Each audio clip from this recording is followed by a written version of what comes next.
Hello दोस्तों, नमस्कार। मैं आप लोग के बीच में एक राम विवाह गीत लेके आई हूँ। आप लोग को अच्छा लगा तो कमेंट करिए और बताइए गीत कैसा लगा। जय श्री राम। सखिए पाहुना के भर नजर देख ले हूँ ना, सखी हो पाहुना के भर नजर देख ले ना, जैसन पाहुना हमार ओइसन कतहूँ केहू ना, जैसन पाहुना हमार ओइसन कतहूँ केहू ना। सखी है दूल्हा के भर नजर देख ले हो ना, जैसन दूल्हा मार ओइसन कतहूँ केहू ना, जैसन दूल्हा मार ओइसन कतहूँ केहू ना।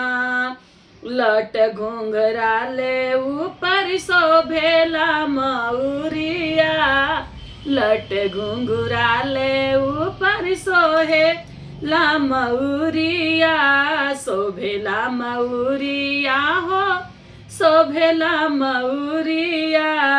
काज कजराली वाली नैना तिहारे, काज कजराली उनका नैना तिहारे।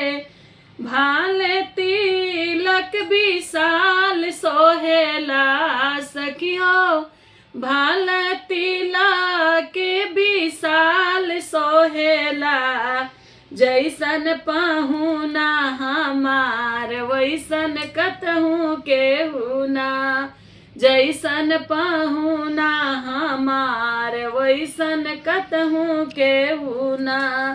सखी हो राघव जी के भार नजर देख लेऊ ना, जैसन राघव जी हमार वैसन कतहूँ केहू ना, जैसन राम जी हमार वैसन कतहूँ केहू ना।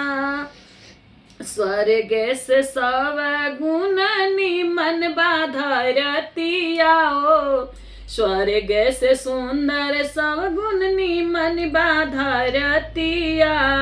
जहाँ विराजे ऐसन मोहनी मूर्तिया, जहाँ विराजे ऐसन मोहनी मूर्तिया। इनका के समात बढ़ना कौनो बतिया, इनका के समात बढ़ना कौनो बतिया। जैसन पाहुना हमार ओइसन कतहूँ केहू ना, जैसन राघव जी हमार वैसन कतहूँ केहू ना। सखी हो दूल्हा के भर नजर देख ले हो ना, जैसन राघव जी हमार ओइसन कतहूँ केहू ना, जैसन राम जी हमार ओइसन कतहूँ केहू ना। सखियो पाहुना के भार नजर देख ले हो ना, जैसन पाहुना हमार वैसन कतहूँ केहू ना, जैसन दूल्हा हमार वैसन कतहूँ केहू ना। जय श्री राम।